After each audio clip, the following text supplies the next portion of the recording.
அது 1,00,000 ரூபா பெரிய விஷயம் இல்லையா? 1500க்கு நான் தேடிட்டு இருக்கும்போது நாங்கள் எவ்வளோ கோடி வச்சுருந்தாலும் உன்ன மாதிரி மனசு வராது, நல்ல மனசுமா அவங்களுக்கு அப்படி நிறைய பேர் வாழ்த்துறாங்க. தூய்மை பணியின் போது சாலையில் கிடந்த 45 லட்சம் மதிப்புள்ள நகைகளை போலீஸ் நிலையத்தில் ஒப்படைத்து தனது நேர்மையினால் அனைவரின் கவனத்தையும் ஈர்த்திருக்கிறார் பத்மா.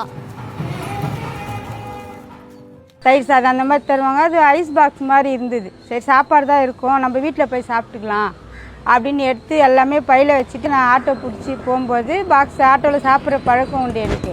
இப்போ அந்த பாக்ஸை திறந்து பார்க்கும்போது ஐஸ் பாக்ஸு தயிர் சாதம் தான் எடுக்கும்போது பார்த்தா ஃபுல்லாக நகை. இப்போ தான் எங்கள் வீட்டுக்கார்ட்ட காமிச்சேன். முதல்ல தூக்கி வா போகலான்னு அப்படியே வண்டி யூட்டன் எடுத்து திரும்பி வந்து குத்துட்டார். உழைச்சி சாப்பிட்ணும், இதுதான் எனக்கு மனசில். அடுத்தவங்க பணம் அடுத்தவங்க காசு எதுவுமே கிடையாது. அவங்களும் வந்துட்டாங்க, தொலைச்சவங்களும் அழுதுட்டாங்க. அதான் சொன்னால் எங்களுக்கு வாழ்க்கை திருப்பி கொடுத்துருக்கீங்க நீங்கன்னாங்க. சில பேர் வந்து ஏன் கொடுத்த எடுத்துன்னு போக்குறதா நம்மளே கஷ்டப்படுறாங்க. சில பேர் அக்கா நீ கொடுத்தது நல்லது தான், இது மாதிரி சொல்கிறவங்களும் உண்டு, அது மாதிரி சொல்கிறவங்களும் உண்டு. கடிச்சா கொடுத்துட்டு போகிறோம். நான் அப்படி தான் இப்போ ரொம்ப நல்லா கவனிக்கிறாங்க. ஃபஸ்ட்டு நான் யார்கிட்டும் பேசவும் மாட்டேன், இப்போ தான் எல்லோரையும் மூஞ்சி பார்த்து பேசுகிறாங்க. பத்மா எங்கள் sincere worker, very good girl. இது வரைக்கும் அந்த மாதிரி பார்த்ததில்லை. எனக்கு அவன் சொன்ன உடனே எப்படியாவது இன்னைக்கு காலையில் பார்க்கணும் அப்படின்ட்டு வந்தேன். நான் நல்ல பொண்ணு.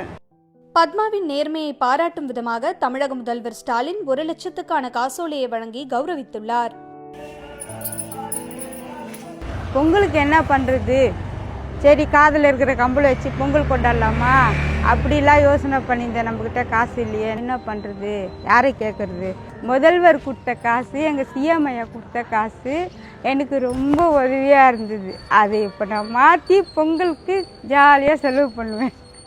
அது 1,00,000 ரூபா பெரிய விஷயம் இல்லையா? 1500க்கு நான் தேடிட்டு இருக்கும்போது அந்த 1,00,000 ரூபான்றது எனக்கு ரொம்ப பெரிய விஷயம்.